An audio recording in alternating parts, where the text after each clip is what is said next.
నమస్కారం. నేను కాకు మురళీరెడ్డి, న్యాయవాది.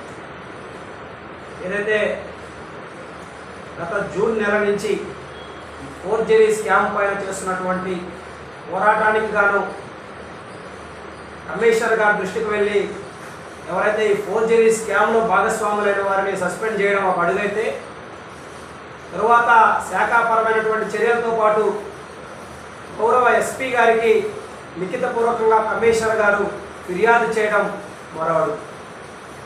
మరి ఈ యొక్క అవినీతి కుంభకోణాన్ని బయటపెట్టడమే కాదు, బాధ్యులకి శిక్షలు పడే వరకు పోరాడాలన్నటువంటి మా ప్రయత్నంలో భాగంగా ఏదైతే ఎఫ్ఐఆర్ కట్టడంలో డిలే చేస్తున్నారు, పోలీస్ శాఖ వారు జాప్యం వహిస్తున్నారు, ఇది మంచి పద్ధతి కాదు, విచారణ వేగవంతం చేయాలని చెప్పి నిన్న మా మీడియా సమావేశం ఏర్పాటు చేసి అధికారులని, ప్రభుత్వ పెద్దలందరినీ కూడా కోరడం జరిగింది.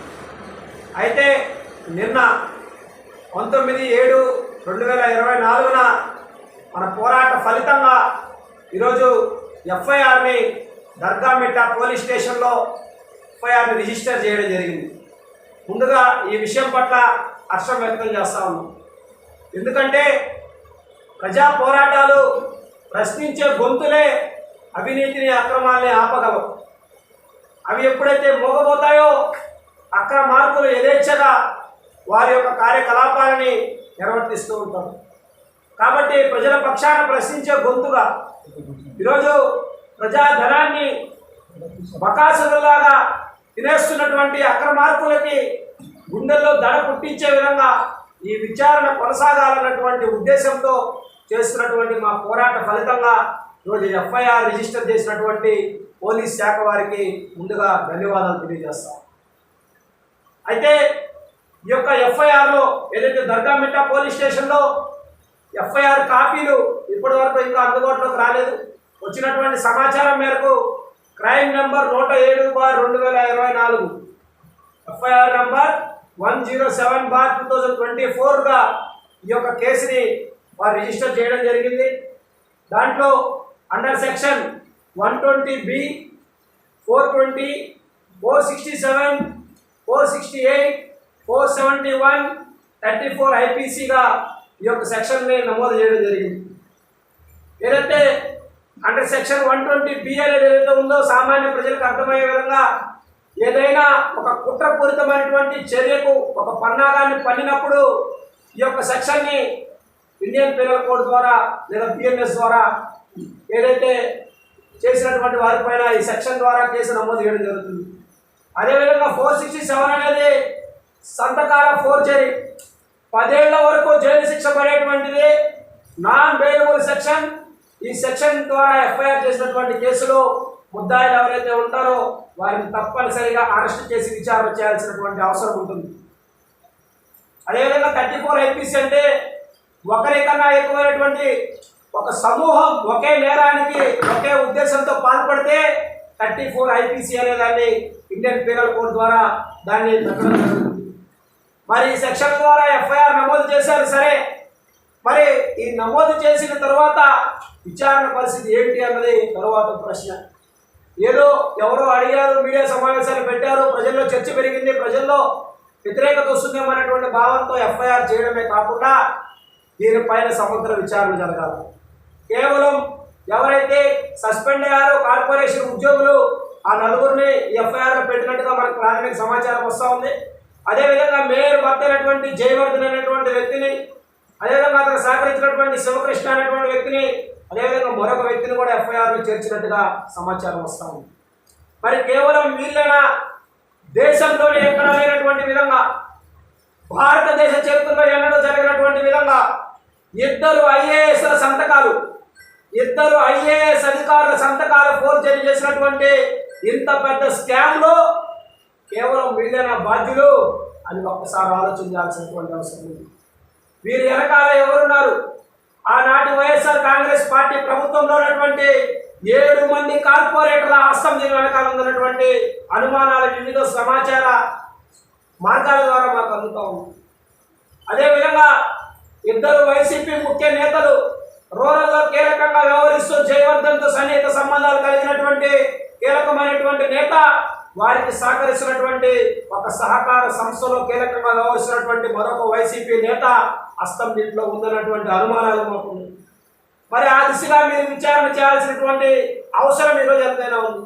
కేవలం ఉద్యోగుల్ని పావులుగా బలి చేసి వారి నెత్తిన ఈ తప్పుల్ని మొత్తం వేసి అసలు దొంగల్ని వదిలేసే ప్రయత్నం దయచేసి చేయొద్దని చెప్పి కోరుకుంటా ఉన్నాం.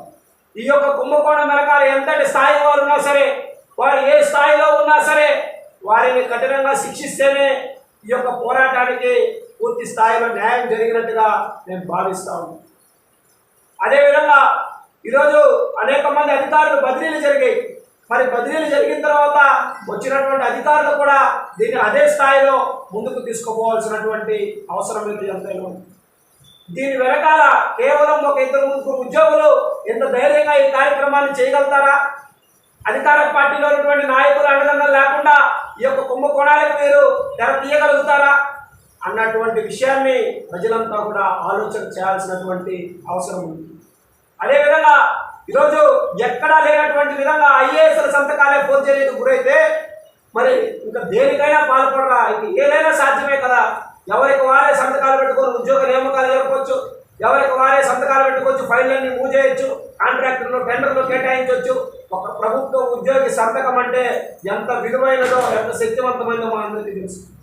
అటువంటి ప్రభుత్వంలో అత్యున్నతమైనటువంటి ఇండియన్స్ అడ్మినిస్ట్రేటివ్ సర్వీసెస్ ద్వారా క్వాలిఫై అయినటువంటి ఒక ఐఏఎస్ అధికారుల సంతకం ఫోర్జరీ చేయడం, అదిగాక ఇద్దరు ఐఏఎస్ అధికారుల సంతకాలు ఫోర్జరీ చేయడం అనేది చాలా చాలా పెద్దమైనటువంటి నేరంగా మేము పరిగణిస్తాం. కాబట్టి ఈ యొక్క దేశంలోనే సంచలనాత్మకమైనటువంటి ఈ యొక్క కుంభకోణం కేసులో విచారణ అనేది పారదర్శకంగా జరగాల్సినటువంటి అవసరం ఉంది.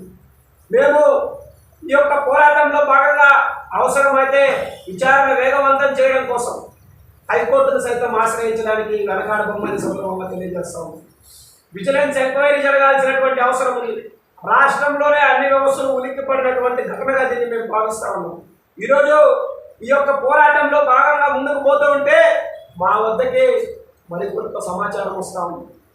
ఏంటంటే మేము 9 ఫైళ్లకు సంబంధించినటువంటి ఆధారాలని గతంలో కమిషనర్ గారికి ఫోర్జరీ ఇచ్చాం. కమిషనర్ గారి విచారణ చేసి అవి 60 నుంచి 70 ఫైళ్ళు లేదా 70 నుంచి 80 ఫైళ్ళు ఫోర్జరీకి గురయ్యాయి ఈ కుంభకోణంలో భాగంగా అని చెప్పారు. మరి ఈరోజు విచారణ వేగవంతమయ్యే కొద్దీ ఆ ఫైళ్ళు 150 పైచిలుకుగా ఉన్నట్టుగా ఈరోజు సమాచారం వస్తూ ఉంది. ఒక కార్పొరేషన్ టౌన్ ప్లానింగ్ డిపార్ట్మెంట్లోనే కాదు, నా వద్దకు వచ్చినటువంటి మరికొన్ని ఫిర్యాదులు పరిశీలిస్తే కార్పొరేషన్లో రెవెన్యూ డిపార్ట్మెంట్లో అవకతవకలు అవినీతి జరిగినట్టుగా మా దృష్టికి వస్తూ ఉంది. ఈ యొక్క కార్పొరేషన్లో జరుగుతున్నటువంటి అవినీతి మొత్తాన్ని ప్రక్షాళన చేసే విధంగా మా పోరాటం కొనసాగుతుందని చెప్పి ఈ సందర్భంగా తెలియజేస్తా ఉన్నాం. ఈరోజు ఎఫ్ఐఆర్ అయితే చేసినటువంటి పోలీస్ శాఖకి ధన్యవాదాలు చెప్తా ఉన్నాం. ప్రజలందరూ కూడా మీకు ధన్యవాదాలు చెప్పే రోజు రావాలంటే పారదర్శకంగా విచారణ జరపాలా. ఎవరైతే దోషులుగా ఎఫ్ఐఆర్లో పేర్లు నమోదు చేశారో వారిని వెంటనే అదుపులోకి తీసుకొని విచారణ చేయాలని చెప్పి కూడా ఈ సందర్భంగా డిమాండ్ చేస్తా ఉన్నాం.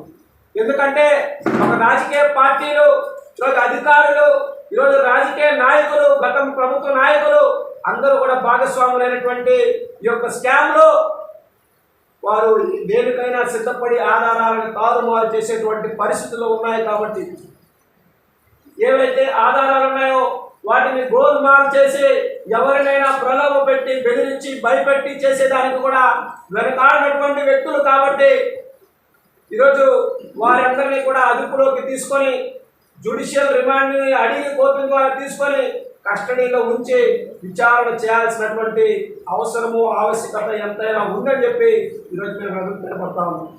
మేము ప్రజలకి ఈ సందర్భంగా ఒకటే తెలియజేస్తా ఉన్నాం, దేనికి ఎవరు భయపడాల్సిన పని లేదు.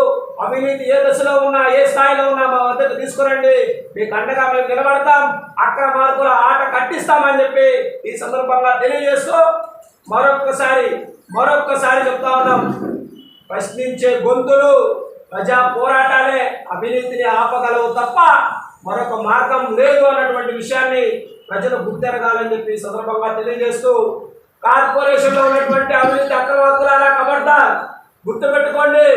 ప్రజా ధనాన్ని దుర్వినియోగం చేసే విధంగా చట్టాలని విరుద్ధంగా చట్టాలను ఉల్లంఘించేటువంటి విధంగా మీ స్వలాభాల కోసం అమాయకుల్ని ఇబ్బంది పెట్టిన, ట్యాక్సుల రూపంలో ఈరోజు ఇబ్బందులకు గురి చేసిన, ఈరోజు ఎవరిని కూడా చూస్తూ ఉపేక్షించేటువంటి పరిస్థితి లేదు.